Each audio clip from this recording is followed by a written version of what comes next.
നമസ്കാരം. ഇന്നലത്തെ Nations league അങ്ങനെ ക്രിസ്ത്യാനോ റൊണാൾഡോ കൊണ്ടുപോയി പോർച്ചുഗൽ കണ്ടോ? പണ്ടൊക്കെ പോർച്ചുഗലിൽ കളി എന്ന് പറയുമ്പോൾ ക്രിസ്ത്യാനോ റൊണാൾഡോൻ്റെ തണലിൽ പോയിരുന്നൊരു പോർച്ചുഗലാണ്. ഇപ്പം അതല്ല. ക്രിസ്ത്യാനോ റൊണാൾഡോ ഒരു സാന്നിധ്യം അവിടെ ഉണ്ടായാൽ മതി. എന്ത് കളിയാണ് കളിക്കണത്.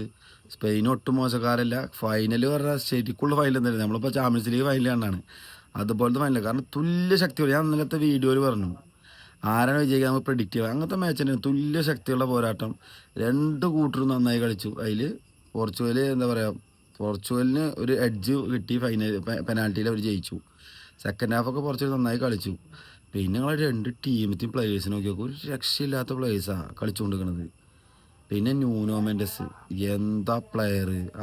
ഇന്നത്തെ കറൻറ്റ്ലി വേൾഡിലെ ഏറ്റവും നല്ല ലെഫ്റ്റ് ബാക്ക് അയാളാണ്. അതുപോലെ തന്നെ പിന്നെ ക്രിസ്ത്യാനോ റൊണാൾഡോൻ്റെ കാര്യം പറയണ്ട. ആ പൊസിഷനിൽ വരിക, ഗോളടിക്കുക എന്ന് പറഞ്ഞാൽ എളുപ്പമുള്ള കാര്യമില്ല. സൗദി ലീഗിൽ ഗോളടിച്ച് പോകുന്ന കാര്യം എളുപ്പമുള്ള കാര്യമില്ല. ഗോളടിക്കുക ആ പൊസിഷനിൽ വരണം. ആ വരുന്ന ബോൾ ടാപ്പിങ് ചെയ്യലെന്ന് പറയും. എളുപ്പമുള്ള കാര്യമില്ല. ആൾ ഗോളടിച്ചത് ഒന്ന് സെമി ഫൈനലിലും ഒന്ന് ഫൈനലിലുമാണ്. ഒന്ന് വിന്നിങ് ഗോളും ഒന്ന് സമനില ഗോളുമാണ്. എളുപ്പമാണത്. ആൾ ടോപ്പ് സ്കോററാണ്. ആളൊന്നും കുറ്റം പറയേണ്ട ആവശ്യമില്ല. ഞാൻ ഒന്നും പറഞ്ഞില്ല, ആളൊന്നും കുറ്റം പറയരുത്. കാരണം ആൾക്ക് ടോപ്പ് ക്ലാസ്സാണ്. ഒരു കാര്യം പറയാം, 2026 വേൾഡ് കപ്പിൽ സ്പെയിനും പോർച്ചുഗലും ഫേവറേറ്റ്സാണ്. കാരണം രണ്ടും നല്ല ടീമാണ്.